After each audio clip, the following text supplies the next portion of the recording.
পাখি যখন একলা ছিল সঙ্গ দিলাম তাহারে, এখন পাখির লোক হয়েছে একলা রাখে আমারে।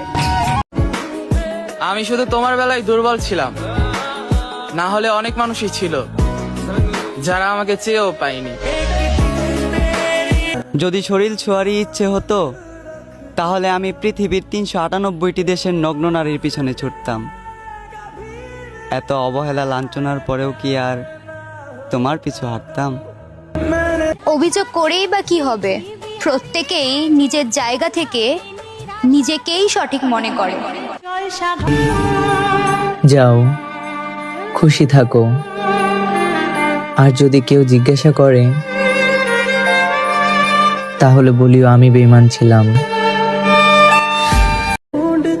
আমার উদাস মন ধন্যবাদ জানাই তোমায়। আমার মুখের হাসি কেড়ে নিছো তুমি। আমার কপালে শুধু কষ্টই লেখা। যাও, ভালো করছো, আমাকে ছেড়ে দিছো তুমি।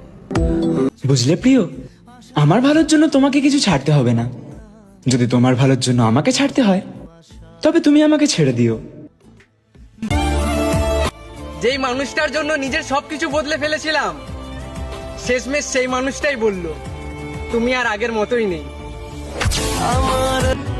যাক, ব্যাপার না।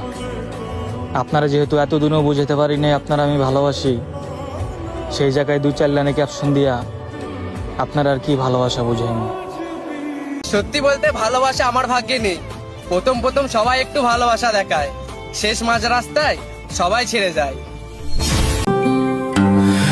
পারলে মাফ করে দিও। তোমাকে নিজের ভেবে কতই না শাসন করতাম। মা ঠিকই বলছে, এত রাগ এত জেদ করে বসে থাকবি, আমি ছাড়া তোকে কেউ মানাতে আসবে না। আজ এ কথাটা যেন সত্যি হয়ে গেল। কোনো এক রাতে কথা দিয়েছিলাম কখনো তোমাকে ভুলে যাব না। আজ তোমার জন্য কেঁদে কুল পাই না, তবুও তোমায় ভুলতে পারি না। তোমার হাত ছেড়ে অন্য কারো হাত ধরে হতে চাইনি কাপুরুষ, তবে আমার চোখের সামনে তুমি অন্য কারো হাত ধরলে। আমায় ক্ষমা করে দিও। হয়তো আমার সাথে পরিচয় না হলে তোমার জীবনটা আরো সুন্দর হতো। হেসে না হয় মুক্তি দিলাম, কেঁদে আর পেলাম কই? যতই বলি তুমি আমার তুমি আমার, তুমি আমার হলে কই? তাকে হারানোর কারণ এটাই ছিল, অতিরিক্ত কেয়ার, অতিরিক্ত সন্দেহ, অতিরিক্ত তার প্রতি আমার ভালোবাসা, অতিরিক্ত অধিকার, আর শেষমেশ আমি নাকি তার যোগ্য নই। নারী কথা না শোনার কারণে তার শখের পুরুষকে হারায়। পরিবার তো কখনই মেনে নিবে না। এবার তোমার কাছে ডিসিশন, তুমি কি আমার হাতটা ধরে রাখবে নাকি পরিবারের কথায় আমার হাতটা ছেড়ে দিবে?